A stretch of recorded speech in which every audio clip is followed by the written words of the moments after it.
Jicho la imani hapa ZDH TV, maarifa kwa umma. Assalamu alaikum warahmatullahi wabarakatuh. Karibuni sana watazamaji wetu wa ZDH TV. Ni mimi wenu Bi Radhia Idrisa, director wa hapa ZDH TV, maarifa kwa umma. Leo sipo peke yangu hapa studio, nimetembelewa na mgeni wangu. Nitamkaribisha ikisha tutaendelea na kipindi chetu. Kipindi hewani ni Jicho la imani, lakini mada yetu kubwa leo tutazungumzia kuhusu ibada ya swala. Karibu sana mgeni, ikisha tutaendelea na kipindi chetu. Bismillahirrahmanirrahim. Alhamdulillahi rabbil alamin.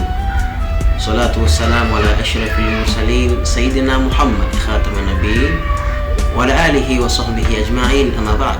Kumshukuru Mwenyezi Mungu Subhanahu wa Ta'ala na kumtakia ziada rahma kipenzi chetu na kipenzi cha Allah Bwana Mtume Muhammad sallallahu alayhi wasallam. Mimi ni Sheikh Haji Juma Ramadhan, imam wa Masjid Ummul Qura iliyoko Chanika, Dar es Salaam. Nashukuru kufika hapa televisheni hii ya ZDH TV, lakini pia ni wa mkuu wa pamoja ya Kiislamu. Assalamu alaykum wa rahmatullahi wa barakatuh. Na wale ambao kama si Waislamu, amani ya Mwenyezi Mungu Subhanahu wa Ta'ala iwe nasi sote. Shukrani sana na karibuni sana. Na kama alivyokwisha kujitambulisha mgeni wetu, mgeni, mada leo ni ibada ya swala. Sasa tunataka kujua hii swala yenyewe ni nini, maana yake, na ni namna gani ambavyo swala inafanyika. Sawa. Bismillahirrahmanirrahim. Swala tukizungumza kilugha na kisheria, swala kilugha ni dua, maombi ambayo kwamba mja anayaomba kwa Mola wake Subhanahu wa Ta'ala, lakini kisheria ni ibada maalumu ambayo kwamba yenye vitendo maalumu na yenye nguzo maalumu na sharti maalumu. Hii ndo swala kilugha na kisheria. Lakini namna gani ambayo kwamba Muislamu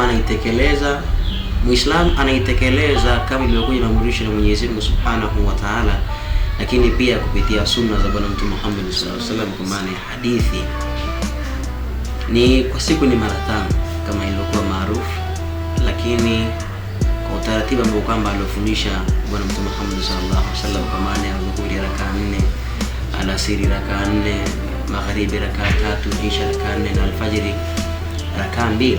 Kuna utaratibu wa namna ya kuiswali, na mswaliji ni Muislamu, kwa sababu swala haiswaliwi na asiyekuwa Muislamu. Anaswali ambaye ni Muislamu, ni utaratibu wake ni mtu kuwa na udhu, lakini kwanza kuwa na tahara ya mwili wake, lakini baadaye kuwa na udhu, na baada ya hapo kuelekea swala kwa taratibu zake, maana kuelekea kibla na mambo mengine. Na kumbe nikiwa sina udhu swala yangu haibali, swala haiwezi kuswi. Na imekuja katika sunna ya Bwana Mtume Muhammad sallallahu alaihi wasallam, anasema kwamba lazima la salata lima la udhu ala, hakuna swala kwa mtu ambaye kwamba hana udhu, wala udhu lima lam yuzkar ismullahi alayhi, na wala udhu mwanadamu au Muislamu hautapata kutimia mpaka atakapotaja jina la Mwenyezi Mungu Subhanahu wa Ta'ala, ambaye bismillah. Kwa hivyo utaratibu wa swala ni pale utakapokuwa na udhu, lakini kuwa Muislamu alafu kisha uwe na udhu. Na udhu pia hausui kwa asiyekuwa Muislamu, lakini inaweza katokea asiyekuwa Muislamu akaambiwa tawadha, akatawadha, lakini sio kama udhu wake utakuwa umesui ule kama inavyotakiwa katika utaratibu wa ibada za swala. Naam Sheikh. Wewe, hii swala yenyewe kwa kama ilivyoshuka ina umuhimu gani kwa jamii ya Kiislamu au kwa Waislamu?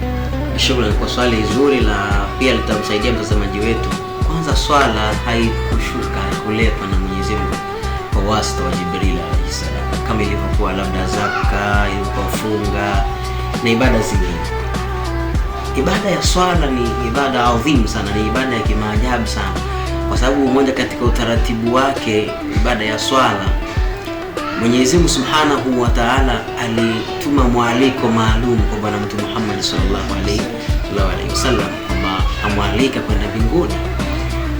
Afaa kutumwa na Allah Subhanahu wa Ta'ala, alitoa mwaliko rasmi kwa Bwana Mtume Muhammad sallallahu alaihi wasallam, na ni taratibu mrefu sana, kwa sababu ilianza mapema mtume akiwa na miaka 4, katika riwaya miaka 2, akipasuliwa kifua chake, mpaka miaka 12 tena akapasuliwa kifua chake na kusafishwa. Lakini mahali ninapotaka mimi, mahali shahidi ni kwamba Mtume Mwenyezi Mungu alipelekwa na Mola Subhanahu wa Ta'ala kwenda mbinguni, kwenda mbingu ya 7, na anakwenda kufanya nini?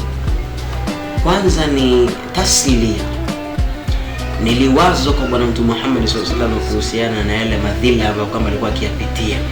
Sababu Mtume alipitia mambo ambayo ni magumu sana. Kwanza kule kuondokewa na ngome yake ya ndani na ngome ya nje. Maana ngome ya ndani Bibi Khadija kufariki mke wake, na ngome ya nje babu yake Abdul Muttalib kufariki. Sasa hawa wote walipo fariki hawa